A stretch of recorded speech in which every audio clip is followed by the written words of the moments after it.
Hear ye, hear ye. Welcome back to Sandra Sells Tells, where we talk real estate, real people, and real life here in Plymouth and New England. Winter in Massachusetts can be beautiful, but it can also be brutal on our homes. Burst pipes, ice dams, water damage, these aren't just homeowner headaches. They can be overwhelming, especially if you're thinking about selling or you're already under contract. So today I am joined by Kevin Hood, owner of Hood Remodeling. Kevin works with homeowners during their most stressful moments, helping them rebuild after winter damage and guiding them through the insurance process. If you've ever wondered what to do first, who to call, or how to keep a situation like this from derailing on your sale, this episode is for you. Or even if you're not going to be selling and all of this happens, I got the guy for you. So let's get into it. Welcome, Kevin. Well, hello, Sandra. I'm so excited to have you here on Sandra Sells and Tells. I know you work with homeowners. I had your design girl, Terrell, in here on one of my early episodes about designing kitchens and homes and pretty much everything, even down to dog washing stations, which I still want. But you also have a lot of stressful moments when major damage happens, especially during this winter we are truly having right now. This is a perfect winter for this example. Yes. So let me set the stage here for a second.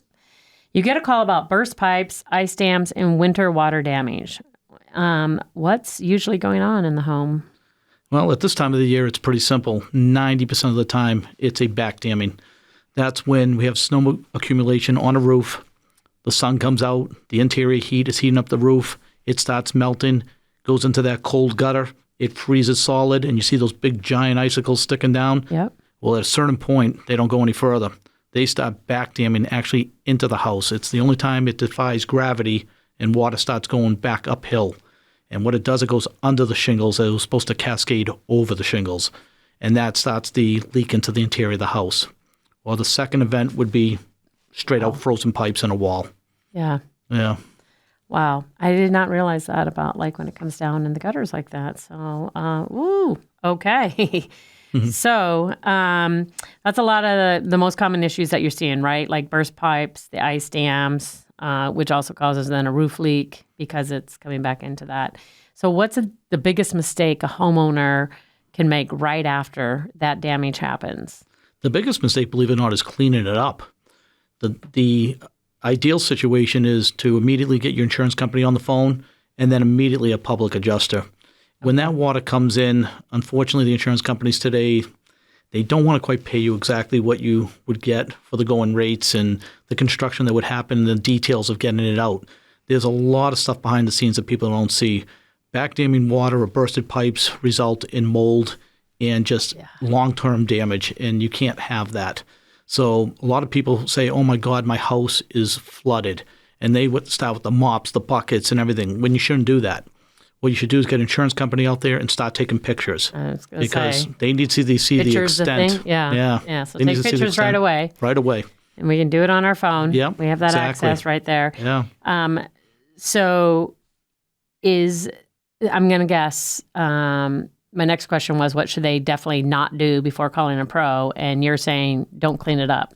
Sometimes you're going to have to soap up some water so it doesn't make worse damage, but take the pictures first. Yeah, take the pictures first. Then get on the phone. Yeah. And you know what? Call your insurance company before they call you. Yeah, depending on the extent, a backdamming water leak is gradual water continuously coming in and staying in the ceilings, and you're going to see it. That's not as much damage. A bursted pipe is a totally different situation. You have a live water flow that's just not going to stop. And you don't want to be walking into a house with 6 inches of water and then be stepping in that and then touching everything because you don't know what's going to happen. You get electrocuted, you can get severely hurt. So sometimes it's worth either calling, 911, or call a pro. And that means, a construction guy that knows what's going on because that house has to be made safe first before anybody can go into it, depending on how much water is in that house. Okay, good to know. All right, so if a homeowner is thinking of selling or they're already on the market, how does winter damage change the game? changes it huge because I know that much. yeah, you know firsthand. I mean, unfortunately, people are buying something that they've already seen. It's a negotiation, and they're expecting to get what they're paying for. Right. When water damage happens, it's a totally different situation. Now you have a damaged house. Insurance companies play a big role in this also because the new person buying is going to have coverage on that in a binder, and they're not going to want to set coverage because that house is damaged. And let's all face it, we don't own our houses. The banks own the houses. And that's why you're required to have insurance. So it does become a really big mess of a pool to figure it out real quick. In most events, when the insurance company gets involved, they can real quickly, decipher how much damage there is, how long it would take to be fixed along with the contractor. Excellent. And I know that, and this actually happened to me last summer, believe it or not, like damage be fixed without derailing the sale? Absolutely. It can. Right? Between absolutely. Yeah. somebody like you, somebody like me, I'm calming the seller and the buyer, and you are helping take care of like the issue. Mine was a condo in Yarmouth, and we looked under the sink, and there had been a burst pipe. We don't know how long the guy had moved out to an assisted living, and there was mold, of course. So it turned into a huge project with insurance companies and new kitchen cabinets. But you know what? The buyer that was already on a contract got new cabinets. I mean, that the insurance ended up paying for, not the seller, but it was all fixed. In most cases, people are upset. I mean, this is their house. You know what I mean? They don't want to see their house flooded. But I have never met a customer yet or a client that when we got done, that they weren't thrilled that happened. Right. Let's face it. They get all brand new floors, cabinets, everything. Everything that affects that touches that water, they get brand new. So when it's all done, they have a brand new house. I mean, I know it's upsetting because, that's your investment. Yeah. So it is upsetting. But once they see the whole big picture of it and then they like their new stuff. Oh, they love their brand new white cabinets and pretty countertops. Yeah. That was kind of a segue into my next question. Like, what would you say to a seller who's worried about damage that just killed their home's value?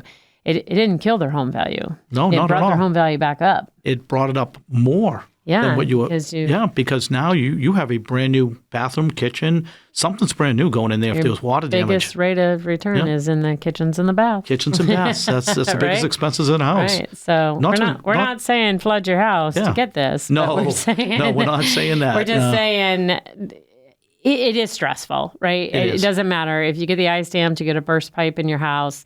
That's the last thing you want to deal with. And stuff has gotten ruined. And insurance companies are not always to deal with. But that's what my next few questions I want to talk to you about, like that insurance navigation, about how you guys actually help sellers through that piece because it can be so frustrating. So walk us through how insurance typically plays into winter damage claims. I'm going to sum this up to it's a game of chess. Okay. Let's see who's the smartest and let's see who can go the duration of the game. Because unfortunately, insurance companies want to collect all day long. They don't want to pay. And that's the net result of it. So if there is, let's pick a number, there's a $100,000 loss in a house, they're going to give you 25 cents on the dollar a lot of the time. That's what they're going to offer. And they're going to really string you out to see how long and how much patience you have. And one thing right off the bat is you should have a public adjuster. There comes a dollar value where you cannot negotiate that with your with your adjuster from the bank or the insurance company. You need a public adjuster that's on your side that knows the laws and the rules. You also need a contractor that knows the laws and the rules. And the reason I say that is because a lot of times they don't know what they're dealing with for cost. And the insurance companies, like I said, they want to offer 25 cents on the dollar. Then they'll end up at 50 cents. And then we have times where we exceed what even our quotes are by fighting with them, and we do support the homeowner. We don't work for insurance companies. We work for homeowners. And a lot of small contractors, they won't get involved with stuff like this. You need somebody that is experienced. You need somebody that has the the backing and the manpower for both the financial side and the service side. Very good. You had said something. I'm going to lose my train of thought now, but you were talking about the public adjuster. So does the insurance provide that? No. You get your own. You get your own. So make sure you get one. Yeah. We have such a big clientele base. People call us, and we right away will refer somebody that we feel will represent you and fight for you. All public adjusters get 10% right off the top, and you want them to fight for you because the insurance companies don't really want to play fair. there. right. So you want somebody on your side. That was one of my next questions. So if, say this happened in my house Yep. or anyone's house, and I'm like, now I got to deal with this. I've called my insurance company. I'm going to call you like, hey, we've got a problem. I'm going to need this all redone. Who do I call? You've got a name of recommendations. Yeah, people call that us. you've worked with. Yeah. Yeah, we have people that we've been working with for years and years. There's a lot of good public adjusters in the area. Yeah, they're all good, but certain ones will fight for you for certain things, and some maybe not as much. You know what I mean? Okay. Yeah. So, so you work with insurance companies on behalf of the homeowners. So does that mean you're doing the wheeling and the dealing and trying to get paid from them so that they? Yeah, under mass law, we don't work with the insurance companies. The mass law contracts means we work with the homeowner. Okay. Because contracts are signed with a homeowner and not with an insurance company. But we get into actually the pit with them. And that means we're supplying the details of the materials, the cost, what it's going to take this project apart and put it back together and have your home what's back to equal. Sometimes people think it's an open checkbook, and they might have had basic countertops, and now they want something crazy. It doesn't work like that. It's like for like. But we get in there and we fight with them, and we actually work with the insurance companies with the permission of the homeowners. We work with the PAs, the public adjusters, and we all put our heads into one pool and say, okay, what is fair here for the homeowner? What does it take? It's plain and simple. They had insurance. What does it take to put this house back together? You know what I mean? That's satisfactory to the homeowner, but it's also satisfactory to the insurance company. And once again, you also have a bank factor in there. You don't own your house. The bank owns your house. And the insurance company, basically insures that house, so the bank has an interest. All right. Very good. So what should homeowners know about coverage versus out-of-pocket costs? Yeah. I tell people a lot of the time, watch your coverages, because a lot of times people buy a house 30 years later, they still only have, let's say, $20,000 on personal content, and you now have accumulated $100,000 and your house burns down or floods. Right. You need that personal coverage. Then the building side, you have to watch building. People that bought houses a long time ago, you're a real estate agent. They're not what they used to be. No. To build a house today, as you know, is $1 million. Yeah. So it takes a lot to put a house back together. So if you only have coverage to X amount, you're really being negligent, not checking out what your coverages are. You should have at least every other year a conversation with your local, agent and say, where are my coverages at? Yeah. Because if your house floods, there's two sides. There's personal coverage, and then there's of contents, and then there's the actual construction side. So you need to make sure you have coverage. And sometimes it's pennies on the dollar.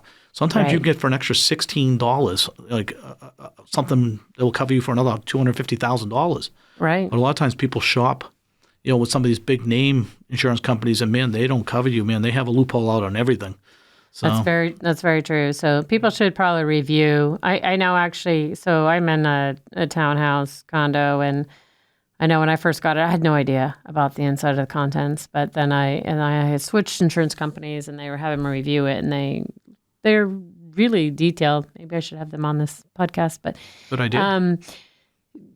I learned things. I'm like, I really need to up that, because if I did have a pipe burst like that, what I had was not going to cover that. So, one of the big ones is displacement. If you have to leave your home, you're absolutely how much right. coverage do you have? Right. Do you only have $10,000 in coverage? That might cover you for 1 month being out of a house that you have to be out for 6 months. Yeah. So you really have to take that And you into never know like how long you're going to be out. I have somebody in one of the listings I had, they wanted to take it off for the winter, right? They're oceanfront. And they're like, let's take it off for the winter.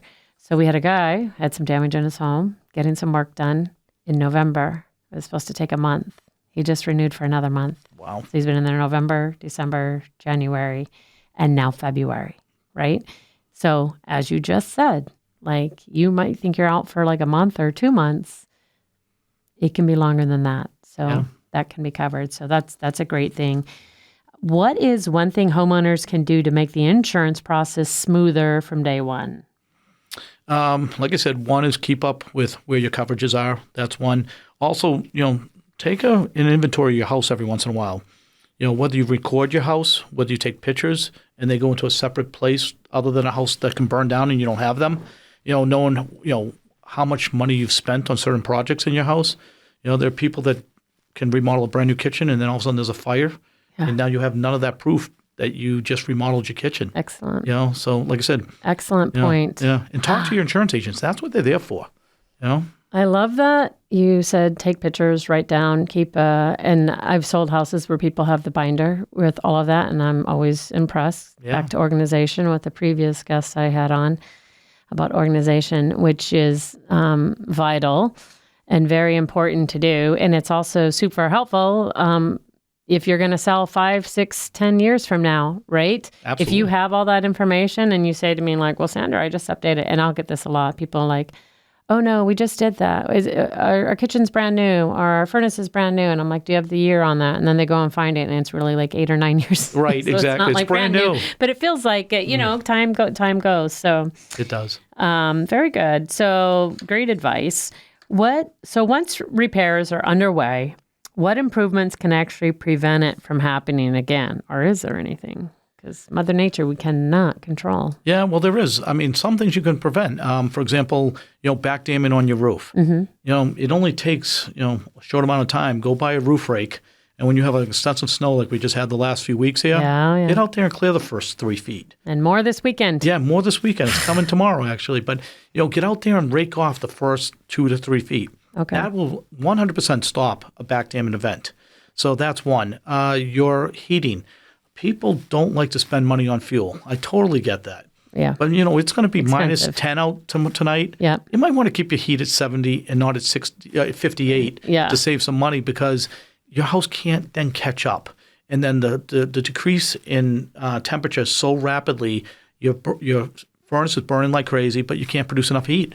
So keep your house a little bit warmer, That is an excellent tip. And I've actually done that because we've had so many cold days. Yeah. And I was just afraid we might lose power. Yeah. So I turned mine up to have it like warmer. And I've kind of just kept it because I don't think we've had any day above 30. If you have an old home, for example, if you have an old home and the insulation's not good in the walls, I'm not saying tear the walls open and insulate them, right. But maybe you open up the bottom of a vanity, the kitchen sink, leave those open that night so the house air can flow in there, keep those pipes warm, and that can prevent a major mess for you when you wake up in the morning. Those are excellent tips. So let the water drip. You guys, for the people in the back, did you hear that? Like if you have an older home, even if you don't have an older home, should you open up underneath the sink to keep the pipes warm, or just mostly the ones that are like poorly insulated? Yeah, the poorly insulated ones. The new house's standards for today, our pipes, any live pipe, what's called a live pipe, a feed pipe, won't be in an exterior wall. You know what I mean? Okay. 90% of the time they're in the interior walls, so they're not going to freeze. And the insulation factors today are just night and day compared to what it was even 20 years ago. So, all right. In most cases they won't freeze. So along those lines, personal question on mine. I'm in a townhouse. It was built in the 80s.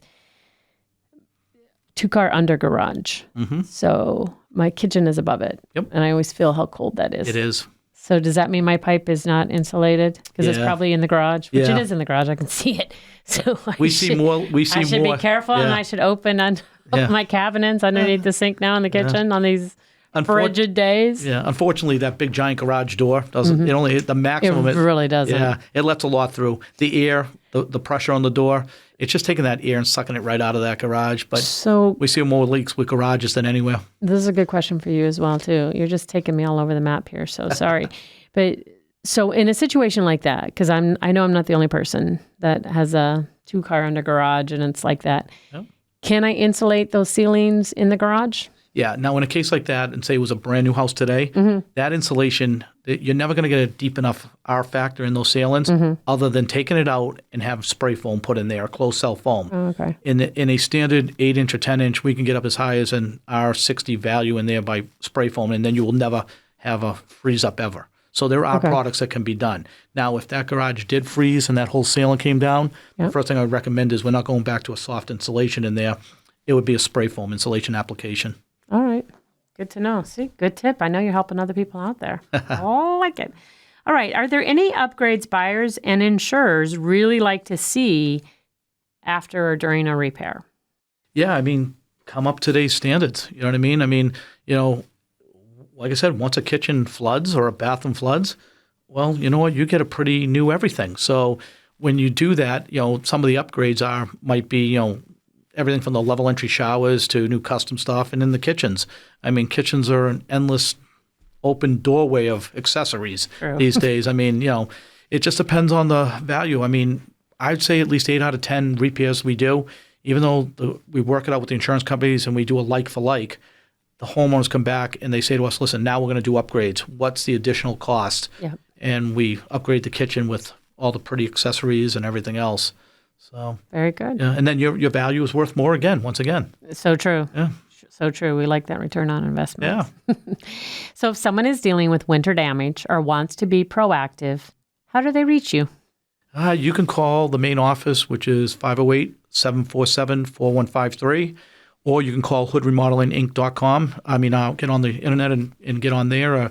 We're on Facebook. We're on Instagram. We're on quite a bit. We're very accessible and I have seen some well-known. of your ads lately, which is fantastic. Oh, thank you. Which also recently, this is why I have these questions for you. I saw one that you did talking about with you helping and talking and dealing with the insurance companies, which is huge because people tend to freak out when something like that happens and they want a calming person that knows not just the insurance companies, but the construction and how to go about it and all the people under your tool belt, so to speak, that can help you through that stressful situation. So we've had 6 this week. Oh, we have my 6 gosh. places that we had to fit into the schedule, get out there and start working with the people immediately. Wow. So 6. Okay. And one was a restaurant. So, because we also do commercial, as you know, but, when they're in the panic mode, you got to be there for them. You know what I mean? Because somebody has to steer that bus. You know what I mean, Ms. Pott? It's a pretty bad, off the cliff for the homeowners. It really is. It truly. Yeah, they go into panic mode. Truly. Well, thank you so much for sharing such valuable insight. Stuff homeowners really need to hear. And as he said, you can find him online on. They have a website, hoodremodelinginc.com. Then you can call them. They're located in Plymouth, right at the old exit 5. I believe it's exit 13 now. And all their social media outlets, check them out. They do post a lot of the stuff that they do, but it's been great. So I like to end with my key of the week. And you just really used a word in my key of the week that we just talked about. So this week's key of the week, winter damage doesn't end a deal. Panic does. The right professionals, the right documentation, and the right plan make all the difference. So thank you again, Kevin, for being here and sharing all of your knowledge. Conversations like this are so important because winter damage does happen. Homeowners, you do not have to navigate it alone. If you're dealing with damage, thinking about selling, or just want to be proactive, I'll make sure that Kevin's contact info is linked below. And don't forget, every episode ends with the key of the week, which we just shared. Do not panic because we have informed homeowners who like to make confident decisions. And that is why I bring you these guests to help you make those decisions. Thanks again for listening to Sandra Sells and Tells, Real Estate, Real People, Real Plymouth. I'll see you next time. Like, subscribe, and keep on listening.